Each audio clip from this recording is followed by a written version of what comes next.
perpecahan umat Islam. Sebenarnya umat Islam itu memiliki potensi yang besar untuk bersatu padu karena mereka memiliki banyak kesamaan, terutama kesamaan dalam bidang-bidang yang sangat mendasar, seperti kesamaan bertuhan, Tuhan kita satu. Kesamaan pedoman hidup kita satu, yaitu Al-Quran. Dan kesamaan kegiatan keagamaan, seperti misalnya kita setiap hari sholat berjamaah di masjid, kita sering-sering berkumpul untuk kajian Islam, dan kita sering kali melakukan silaturahim. Oleh karena itu sebenarnya kita memiliki sarana-sarana untuk bersatu dan mempertahankan kesatuan. Tapi sebagaimana kita ketahui, agama Islam yang berarti agama ketundukan itu sebenarnya satu. Tetapi ada saja hal-hal yang mungkin bisa menyebabkan perpecahan. Tetapi kita berharap bahwa meskipun ada gangguan-gangguan, kita tetap bersatu. Ya, sebagaimana kita ketahui bahwa agama Islam yang berarti agama ketundukan adalah agama yang diajarkan oleh Allah kepada seluruh manusia dari seluruh generasi. Mulai dari generasi Nabi Adam sampai dengan Nabi Ibrahim, Nabi Musa, sampai dengan Nabi Muhammad SAW. Jadi agama seluruh nabi dan seluruh umat mereka satu, yaitu agama ketundukan. Ketundukan itu dalam bahasa Arab namanya Islam. Jadi semua agama yang diajarkan oleh para nabi adalah agama ketundukan, yaitu agama Islam. Ya. Kalau disebut dalam bahasa Arab, maka kita menyebutnya semua beragama Islam. Tapi kalau misalnya kita menggunakan bahasa Indonesia, maka seluruh nabi agamanya adalah agama ketundukan. Dengan demikian seharusnya agama umat mereka itu juga sama. Allah berfirman, "Syara'a lakum minad dini ma wassa bihi Nuha walladzi auhayna ilaika ma wassayna wa ma wassayna bihi Ibrahim wa Musa wa Isa an aqimud dina wa la tatafarraqu."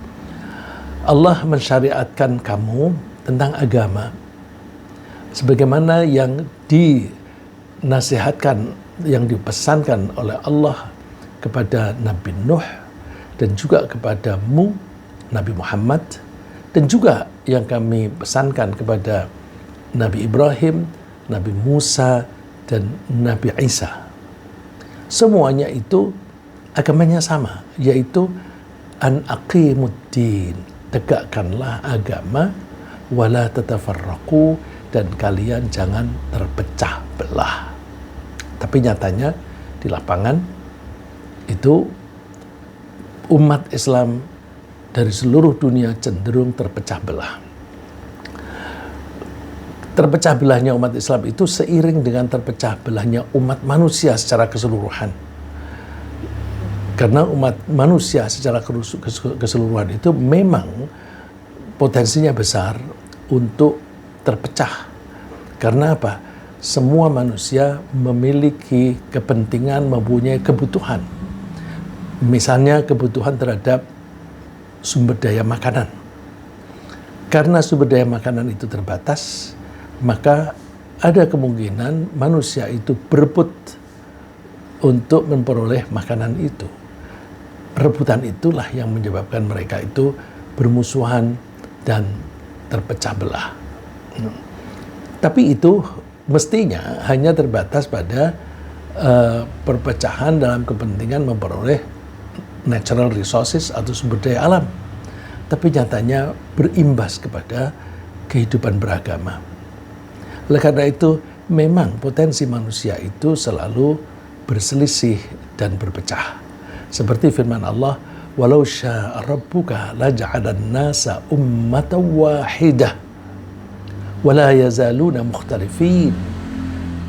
Seandainya Allah itu menghendaki, pakai seandainya ini menggunakan kata lau itu unrealistic condition atau syarat yang tidak realistis, tidak sesuai dengan kenyataan. Jadi Kalau Allah menghendaki, tentu Allah menjadikan manusia itu umat yang satu. Tapi wala yazaluna mukhtalifin. Mereka senantiasa berselisih. Sebabnya macam-macam. Oleh karena itu, kita coba bahas apa yang menyebabkan kita umat Islam itu berselisih dan terpecah. Mengenai terpecah belahnya umat manusia secara keseluruhan bisa kita fahami karena manusia itu membutuhkan berbagai sumber daya untuk mempertahankan hidup. Sedangkan ketersediaan sumber daya itu sangat terbatas sehingga mereka seringkali terpancing untuk saling berebut dan saling bermusuhan. Itu sudah dinyatakan oleh Allah ketika Allah mengusir Nabi Adam dan istrinya dan juga iblis dari surga. Allah menyatakan waktu itu, qala bitu ba'dukum li ba'din adu walakum fil ardi mustaqarru wa mata'un ilahi. Allah berfirman, silakan kalian semuanya turun keluar dari surga. Sebagian dari kalian akan menjadi musuh bagi sebagian yang lain. Dan kalian akan tinggal di bumi, di dunia, pada periode tertentu yang terbatas. Jadi suatu saat kalian akan berhenti tinggal di dunia. Jadi artinya kita tinggal di dunia itu hanya sementara. Dan di dunia itulah potensi kita untuk berselisih. Potensi di dalam diri kita sendiri itu sudah ada yang menyebabkan kita berselisih. Misalnya, tidak ada dua orang yang pola pikirnya sama. Karena tidak ada dua orang yang pola pikirnya sama, maka ketika dua orang itu memiliki satu tujuan, kalau tujuannya berbeda, tentu potensi berselisih, bertikai itu besar. Tapi bahkan seandainya pun tujuannya sama, tapi kalau cara mereka untuk menggapai tujuan tadi berbeda, maka cara yang berbeda itu menyebabkan perpecahan. Ya, misalnya, kira-kira semua partai politik di Indonesia itu mempunyai tujuan yang sama, ingin menjadikan Indonesia itu negara yang adil, makmur. Tapi cara yang mereka pikirkan bagaimana mencapai keadilan dan kemakmuran bagi seluruh rakyat Indonesia, metodenya berbeda-beda. Kalau di dunia itu ada yang dengan metode kapitalis misalnya, ada metode komunis, ada metode sosialis dan sebagainya. Nah, karena itu adalah metode yang manusia itu mencoba menerapkan. Karena metodenya berbeda, maka seringkali cara yang ditempuh oleh masing-masing itu berbeda. Kalau cara menempuhnya itu berbeda, maka kemungkinan berselisih itu besar sekali. Begitu pula dalam agama. Dalam agama, insya Allah semua aliran agama itu mempunyai tujuan yang sama, yaitu mendapatkan ridho Allah. Tetapi metode mereka berbeda-beda.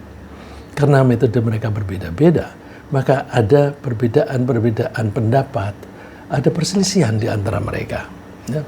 Banyak hal yang menyebabkan perpecahan di kalangan umat Islam. Salah satu hal yang menyebabkan perpecahan itu adalah kedengkian, dan ini besar sekali kemungkinannya. Kedengkian itu apa? Yaitu rasa tidak suka, benci atau marah karena iri hati terhadap keberuntungan orang lain. Kenapa kelompok itu lebih beruntung? Kenapa kelompok itu mendapatkan kesempatan untuk mendapatkan kekuasaan dan sebagainya? Maka pihak lain itu bisa muncul pada pihak lain itu bisa muncul di hati mereka rasa iri. Kalau iri itu berlebihan, maka iri yang berlebihan itu bisa menyebabkan kemarahan, dan kemarahan itu bisa menyebabkan pertikaian. Nah, sedangkan kedengkian itu bisa dipicu oleh hal-hal di luar agamaan. Orang-orang Islam berpecah dalam bidang agama, tetapi hal-hal yang di luar keagamaan itu bisa memicu atau menyebabkan perpecahan di dalam umat Islam. Ya. Misalnya, dominasi politik yang kemudian berpengaruh pada pemahaman keagamaan. Ya, seperti yang kita ketahui, kelompok Sunni dan kelompok Syiah itu mereka bermula dengan persaingan di dalam mengambil kekuasaan. Tetapi persaingan itu menyebabkan mereka itu terpisah, terkristalisasi. Karena mereka itu terpisah, masing-masing membentuk kelompok sendiri, masing-masing membina umatnya sendiri, masing-masing menggunakan metode yang berbeda untuk pembinaan keagamaan, maka unsur-unsur keagamaan, pemahamannya itu seringkali dipengaruhi oleh kepentingan politik. Dan oleh karena itu, orang-orang Sunni dan Syiah itu ada kecenderungan untuk selalu berselisih dan bahkan bertikai. Jadi, hal yang paling utama dalam perselisihan adalah kedengkian sebagaimana yang Allah sebutkan di dalam Al-Quran. Kana an-nasu ummatan wahidatan fab'atsallahu an-nabiyyina mubasysyirin wa mundzirin. Manusia itu dulunya satu, dan Allah itu mengutus para nabi untuk mendorong mereka mendorong mereka beriman dan berlaku baik, dan untuk memberi peringatan jangan melakukan kejahatan. Oleh karena itu Allah memberi pesan-pesan kepada mereka. Pesan-pesan itu ada kalanya melewat nabi dengan lisan, tapi ada kalanya beberapa nabi itu dibekali dengan kitab. Wa anzala ma'ahumul kitaba bil haqqi liyahkuma bainan nasi fi makhtalafu fih. Dan Allah menurunkan bersama beberapa nabi itu kitab yang diturunkan dengan benar supaya menjadi pedoman ketika orang-orang itu berselisih. Jadi diharapkan orang ketika berselisih, ketika mencari kedamaian, rujukannya adalah Al-Quran. Tapi yang sering terjadi bukan Al-Quran sebagai rujukan mereka, tapi kepentingan kekuasaan, kepentingan politik. Kemudian Allah menyebut, وَمَا اخْتَلَفَ فِيهِ إِلَّا الَّذِينَ أُوتُوهُ مِنْ بَعْدِ مَا جَاءَتْهُمُ الْبَيِّنَاتُ بَغْيًا بَيْنَهُمْ. Tidaklah berselisih dalam hal agama kecuali orang yang telah mendapatkan agama itu atau telah mendapatkan kitab itu dan sudah mendapatkan penjelasan, tapi baghyan bainahum, ada kedengkian di antara mereka. Jadi kedengkian ini sangat berbahaya. Itu nomor satu, dan itu disebutkan di dalam Al-Quran secara eksplisit, baghyan bainahum. Hal apa lagi yang bisa menyebabkan perpecahan? Kebanggaan terhadap kelompok sendiri. Nah, ini juga fenomenanya banyak ini, termasuk di Indonesia. Ya. Perpecahan umat bisa juga disebabkan oleh kebanggaan terhadap kelompok sendiri. Pengelompokan itu bisa berbentuk berdasarkan kesukuan, organisasi, kekuatan politik, atau metode pemahaman terhadap masalah keagamaan. Kebanggaan mereka terhadap kelompoknya sendiri seringkali tercermin dari pengakuan bahwa kelompok mereka lah yang paling benar, dan kecenderungan mereka mengolok-olok atau menyalah-nyalahkan kelompok lain. Ya, misalnya ya, pengelompokan yang berdasarkan kesukuan. Indonesia itu kan termasuk satu suku atau suku besar, yaitu bangsa. Tapi ada pihak-pihak yang ingin memecah belah Islam dengan cara mengidentifikasi Islam di Indonesia sebagai Islam Nusantara. Ini kan asobiyah atau kesukuan yang bisa memecah belah Islam. Islam ya Islam. Tapi ada juga Islam yang dikaitkan dengan organisasi. Ada organisasi, mohon maaf, ada organisasi Muhammadiyah, organisasi NU, dan sebagainya. Itu bisa membuat gesekan-gesekan dan bisa memilah-milah umat. Kekuatan politik juga begitu. Ada orang Islam yang masuk di PKB, masuk di P3, masuk di PAN, dan sebagainya. Nah, itu kadang-kadang bisa membuat orang itu lalu mengidentifikasi, aku kan kelompok ini, kamu kan kelompok itu. Itu berbahaya. Juga metode pemahaman. Metode pemahaman itu, metode itu ada kalanya disebut madhab. Madhab itu metode pemahaman. Tapi ada orang yang tidak mau memakai madhab. Kami memakai manhaj. Manhaj itu artinya juga metode. Jadi karena kepengen beda, maka karena tidak mau mengikuti madhab, maka dia bilang kami mengikuti manhaj. Dan masing-masing bangga terhadap metode mereka sendiri. Padahal metode itu kan kita pakai untuk mencari kebenaran, kemudian kebenaran itulah targetnya. Tetapi kenapa identitas metode itu menjadi cara pengelompokan diri? Nah, kalau orang Islam itu dari dalam itu memecah belah agamanya sendiri, maka mereka menurut Allah termasuk orang yang musyrik, ya, karena Allah mintanya kan kita itu bersatu. Kalau mereka memecah belah agamanya sendiri, maka Allah menyebutnya musyrik, seperti firman Allah, wala takunu minal musyrikin, kalian jangan menjadi musyrik. Siapa itu yang musyrik? Minal ladzina farraqu dinahum, yaitu orang-orang yang memecah belah agama mereka sendiri. Wa kanu syi'a, dan mereka itu terdiri dari kelompok-kelompok. Syiah itu jamak dari syiah. Syiah itu artinya kelompok. Jadi mereka menjadi kelompok-kelompok. Kelompok-kelompok ini tidak harus kelompok yang namanya syiah. Syiah yang sebagai nama identitas suatu kelompok tertentu namanya syiah. Tapi syiah itu juga kata benda umum yang artinya kelompok. Jadi kalau orang mengelompokkan diri sebagai Islam Nusantara, Islam liberal, dan sebagainya, maka itu mereka adalah Syiah. Dan kullu hizbin bima ladaihim farihun. Setiap kelompok itu bangga terhadap apa yang mereka miliki sendiri.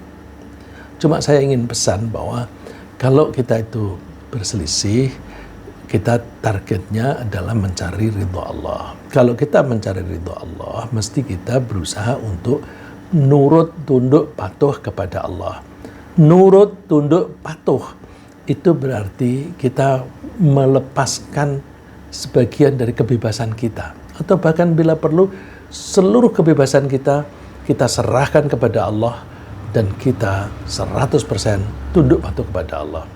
Kebalikan dari tunduk patuh adalah bebas. Bebas itu kadang-kadang diperhalus bahasanya dengan menyebut liberal. Jadi Islam liberal adalah Islam yang liar, yang tidak mau tunduk patuh kepada Allah. Nah, kalau tidak mau tunduk patuh kepada Allah, ya jangan menyebut diri mereka sebagai Islam. Karena Islam itu tunduk, liberal itu bebas tidak tunduk. Itu dua kata yang bertentangan. Itu bisa menyebabkan perpecahan. Perpecahan umat bisa juga disebabkan penghormatan berlebihan terhadap tokoh agama. Nah, hati-hati, penghormatan yang berlebihan bisa menyebabkan perpecahan. Padahal Rasulullah itu melarang umatnya berlebihan dalam beragama. Ya, beberapa waktu yang lalu kita juga membahas tentang larangan berlebihan dalam beragama. Misalnya, ya, para penganut Syiah itu pada umumnya terlalu tinggi dalam menghormati Ali bin Abi Thalib, sehingga mereka itu tersesat. Ketika mereka menghormati Ali bin Abi Thalib berlebihan, itu ada tingkat-tingkat. Sebagian di antara mereka menganggap Ali itu ini yang paling parah. Ada yang menganggap Ali itu Tuhan. Ini dipromosikan oleh seseorang namanya Abdullah bin Saba. Abdullah bin Saba itu orang Yahudi dari Yaman yang sengaja datang ke Madinah untuk merusak pedoman beragama. Lalu mereka mempromosikan pengakuan Ali sebagai Tuhan. Sebagian ada yang mengikuti. Nah, kalau kita melihat ini, mirip juga. Nabi Isa itu bukan Tuhan. Tetapi setelah Nabi Musa tidak ada selama ratusan tahun, ada orang yang mempromosikan Nabi Isa sebagai Tuhan. Nah, rupa-rupanya keberhasilan mereka, dan mereka itu juga orang Yahudi, keberhasilan mereka membelokkan ajaran Nabi Isa dicoba oleh orang dari generasi setelah Nabi Muhammad untuk mempromosikan Ali sebagai Tuhan. Yang lebih rendah dari itu, mereka menganggap bahwa sebenarnya Nabi itu Ali, tapi entah kenapa ada salah alamat. Tapi itu berkurang, makin berkurang. Ada juga yang menganggap bahwa sebenarnya Nabi itu memberi wasiat bahwa setelah Nabi Muhammad wafat, yang menjadi khalifah, yang menjadi pemimpin adalah Ali. Oleh karena itu mereka menganggap bahwa khalifah sebelum Ali, yaitu Abu Bakar, Umar, dan Utsman, itu telah merampas kekuasaan yang seharusnya dipegang oleh Ali. Padahal dalam sejarah tidak pernah ada Ali itu protes, dan mereka semua sepakat atas kepemimpinan Abu Bakar, Umar, dan Utsman. Ya. Oleh karena itu orang yang berlebihan di dalam beragama itu masuk neraka. Ini sebagaimana Rasulullah pesan, sebagaimana hadis yang pernah saya kutip, ya ayyuhan nasu iyyakum wal ghulu wa fiddin. Hai manusia, hati-hati, jauhilah berlebihan dalam beragama. Fa innahu ahlaka man kana qablakum al-ghuluwu fid-din. Sesungguhnya generasi sebelum kalian itu hancur karena mereka berlebihan dalam beragama. Di antara perpecahan yang potensinya itu muncul di kalangan umat Islam, itu ada lagi karena kebodohan. Ya. Jadi perpecahan di antara umat Islam bisa juga terjadi karena kebodohan. Kebodohan di sini maksudnya ketidaktahuan. Di Indonesia potensi perpecahan semacam ini karena kebodohan itu besar sekali. Karena di Indonesia nggak ada sertifikat. Jadi makanya kadang-kadang itu kalau ada usulan dari pemerintah supaya ada sertifikasi bagi para dai, para mubaligh. Sebenarnya sertifikasi itu bagus supaya tidak sembarang orang itu bisa menjadi dai. Ya, sebagaimana kita pernah menyaksikan ada audiensi di televisi untuk tampil sebagai ustadz. Nah, jadi ini seperti lomba nyanyi, lomba pidato. Nah, sekarang ini lomba pidato ala ustadz. Juaranya langsung dipanggil ustadz dan kemudian diminta diundang kemana-mana untuk menyampaikan pesan agama. Padahal dia tidak tahu agama sama sekali atau sangat minim. Ya tentu potensinya rusak agama ini. Bahkan kelakuannya waktu itu yang kita saksikan di video, dia melakukan tindakan di atas podium, tindakan yang bertentangan dengan Islam. Nah, bahwa di Indonesia itu tidak ada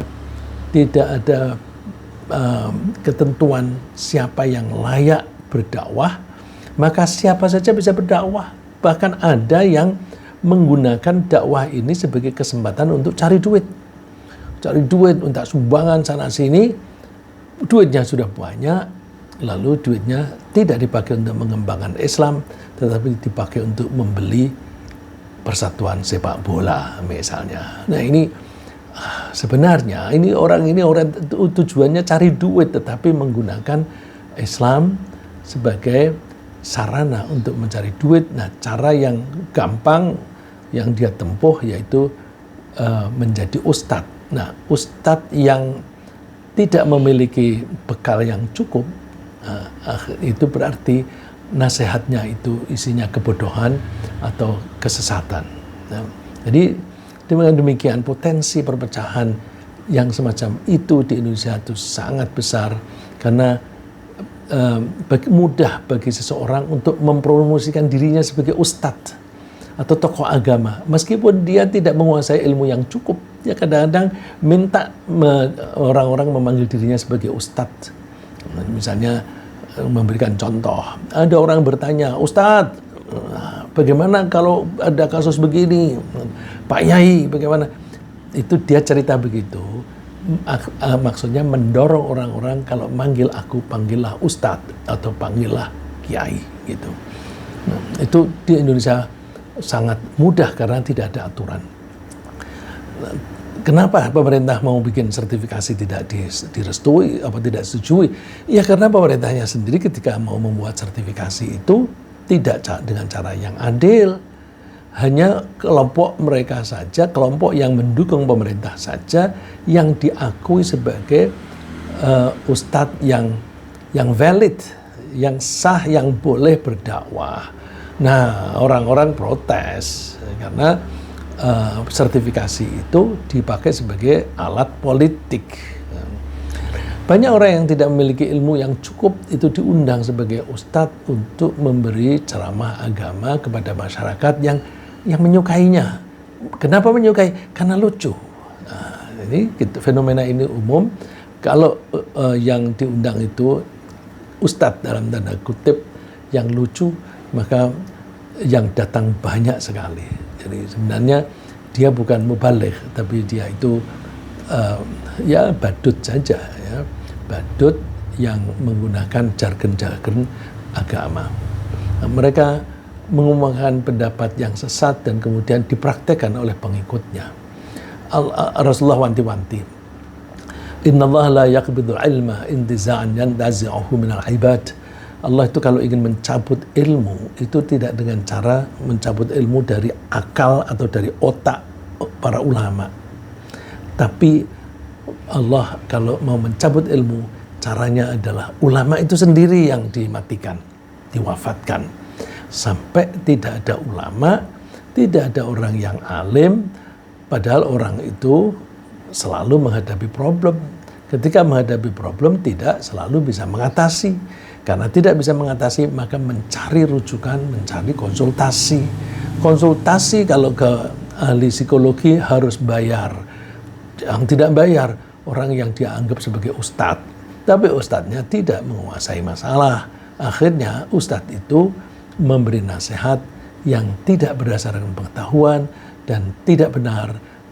Alhasil, dia sesat dan menyesatkan. Fadallu wa adallu. Mereka sesat, mereka sendiri sesat dan menyesatkan orang. Nah, terhadap orang-orang yang memecah belah umat Islam, Rasulullah itu diperintahkan oleh Allah untuk membebaskan diri, untuk tidak bertanggung jawab terhadap mereka, tidak mengakui mereka sebagai pengikut Nabi Muhammad. Ini berarti orang yang memecah belah umat Islam tidak diakui sebagai pengikut Nabi Muhammad. Allah berfirman, Innal ladzina farraqu dinahum wa kanu syi'an lasta minhum fi syai'. Orang-orang yang memecah belah agama mereka sendiri, memecah belah umat Islam, dan mereka menjadi kelompok-kelompok tertentu, kamu tidak merupakan bagian dari mereka. Ya, artinya Nabi Muhammad tidak ikut bertanggung jawab karena Rasulullah tidak pernah menganjurkan untuk perpecahan. Allah dan Rasulnya memerintahkan umat Islam untuk selalu menjaga kesatuan dan persatuan dan menghindari perpecahan. Misalnya firman Allah yang ini sangat populer, sering dibaca, wa'tasimu bihablillahi jami'an wa la tafarraqu. Berpegang teguhlah kalian semuanya dengan ajaran Allah. Kalian jangan terpecah belah. Terus kita disuruh mengingat sejarah. Wadhkuru ni'matallahi 'alaikum idh kuntum a'da'an fa'alafa baina qulubikum fa'asbahtum bi ni'matihi ikhwana. Ingat, kalian itu telah mendapatkan kenikmatan dari Allah. Dulu kalian bermusuhan. Contohnya orang-orang Madinah itu selalu saja berantem antara suku satu dengan suku yang lain. Kenapa berantem?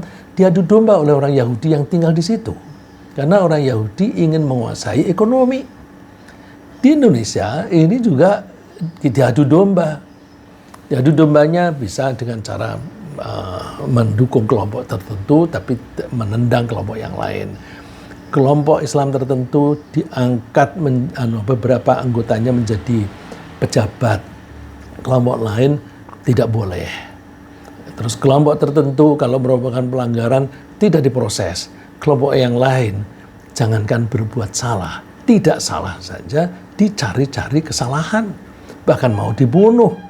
Nah, itu artinya penguasa itu memecah belah umat Islam dengan cara mengelompokkan mereka dengan iming-iming kekuasaan dan juga ancaman masuk penjara.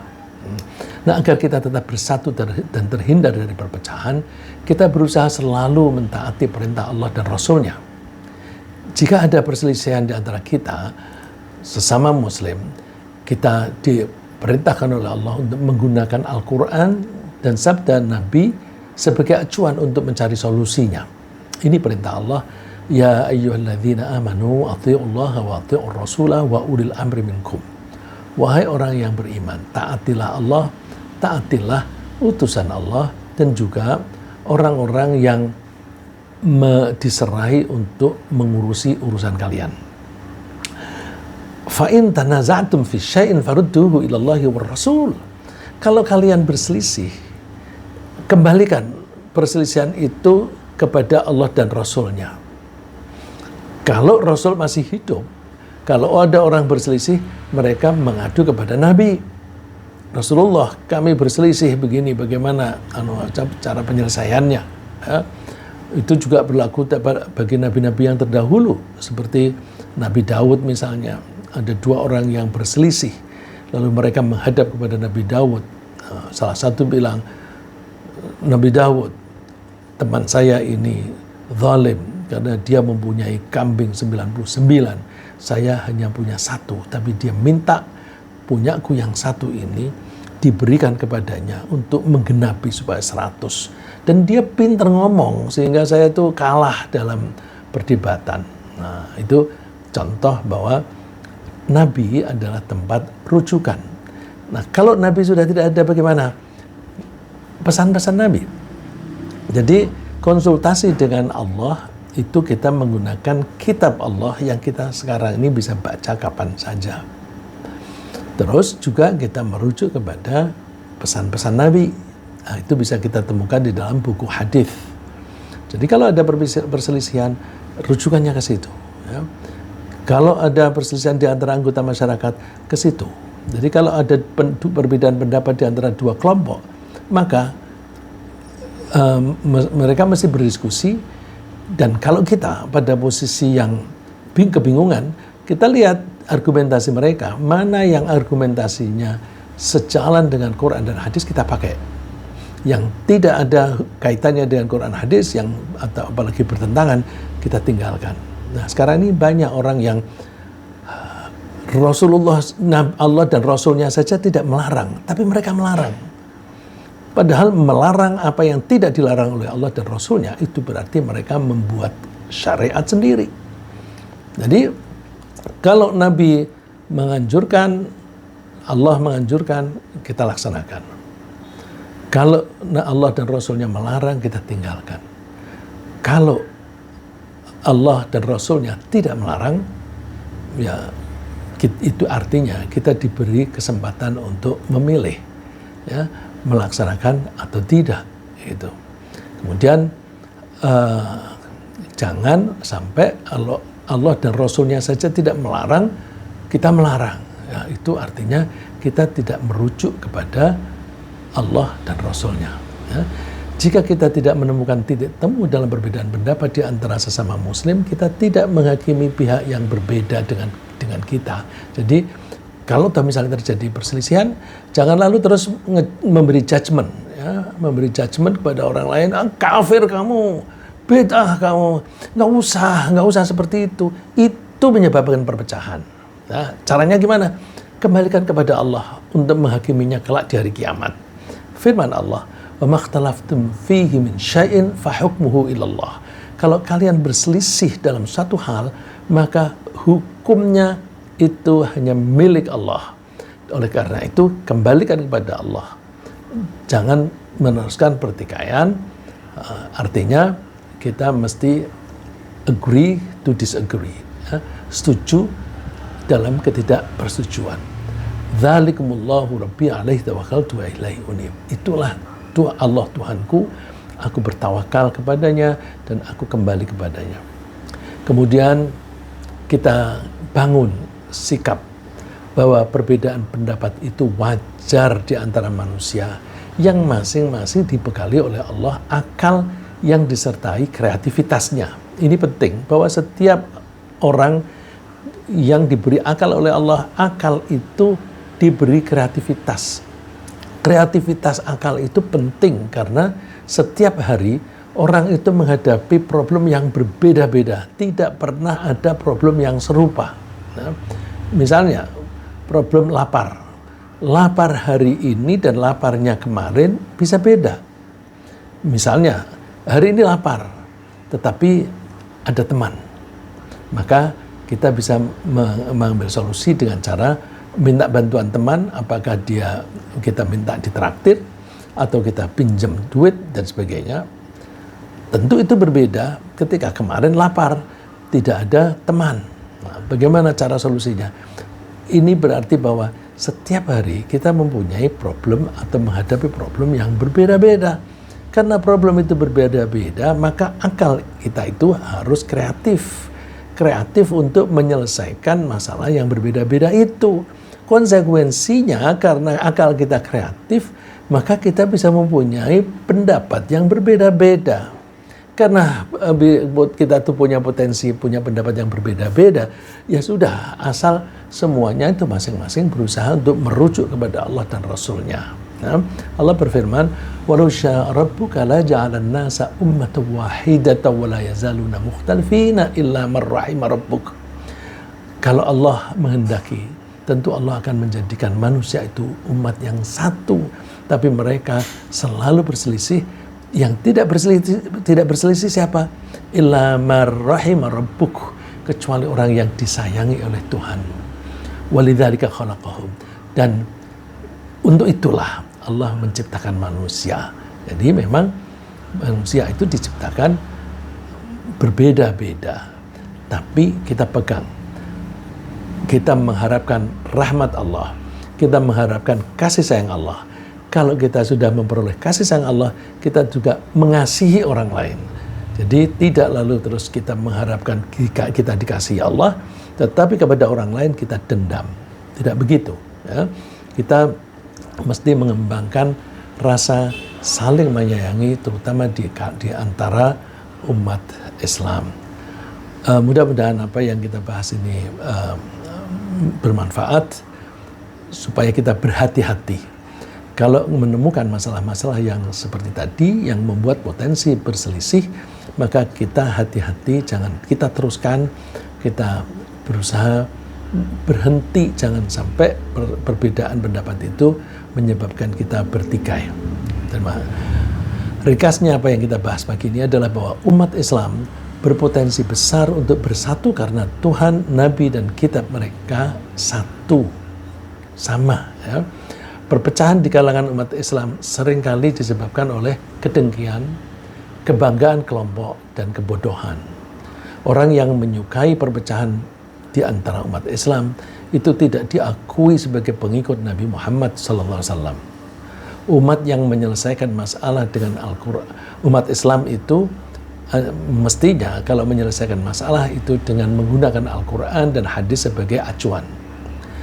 Kalau kita tidak menemukan titik temu, kita kembalikan masalah itu kepada Allah tanpa menghakimi orang lain. Demikian, semoga Allah menguatkan persatuan umat Islam dimanapun berada dan memberi umat Islam kemenangan. Amin.